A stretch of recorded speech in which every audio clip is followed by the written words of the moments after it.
They have a unique product line, and they also have great service. But again, it's a very niche market focus. So the mix of cost leadership versus differentiation versus focus is going to be slightly unique and different from each business, one business to the next. Okay, and once you've come up with all of these, then you have to develop a plan of action, an implementation plan. An implementation plan needs a combination of a purpose, a scope, a contribution. You need to understand who's going to contribute what, resources, and timing. Those are the 5 components of an implementation plan or a plan of action that you need to deal with. The purpose needs to be something that's clearly defined to all parties that are participating. It's going to be the overall, it's relative to the specific plan. It's the vision and mission for that particular plan.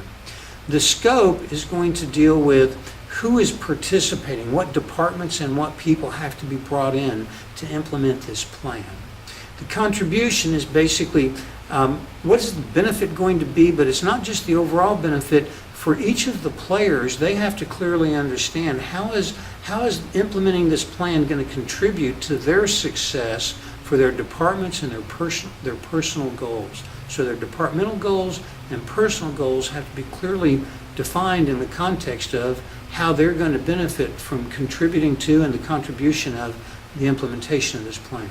Resources. You need to know who's going to be available, what financial and material and personnel resources within the company are going to be available, and you need to know when. People need to be assigned the responsibility, they need to be accountable. If you don't have all of the parties involved in the formulation of your plan of action, you almost certainly are going to have some people that are not wholeheartedly enthusiastic about its implementation, and they'll be either laggards or even outright saboteurs of the plan as it's trying to be implemented. So it's really critical that as you develop all these things, you get buy-in and participation all along the process from the people that you're going to have helping you to implement the process. Now, the last step in the strategic planning program is the measurement of your progress. Now, this isn't the last step. This is actually an ongoing process. Throughout the implementation process, you need to measure.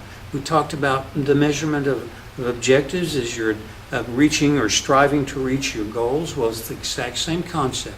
You're going to lay out the various fundamental steps in the implementation plan and the preceding steps, and you're going to measure your progress according to the following 5 sectors. You're going to have financial measurements, you're going to have internal business measurements, you're going to have measurements based upon customers and customer satisfaction, you're going to have measurements based upon the degree to which there's innovation occurring within your business to help make new ideas come forward to be more competitive as you continue to grow and implement, because no plan is ever done. It's always in a process of being implemented. And then citizenship. Are you being a good corporate citizen?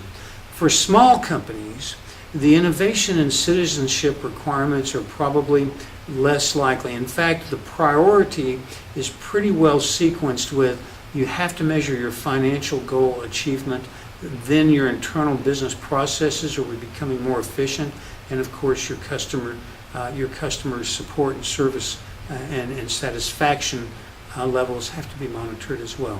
The bigger the company, the more of these things you do. The smaller the company, you can focus on the first 3 or so.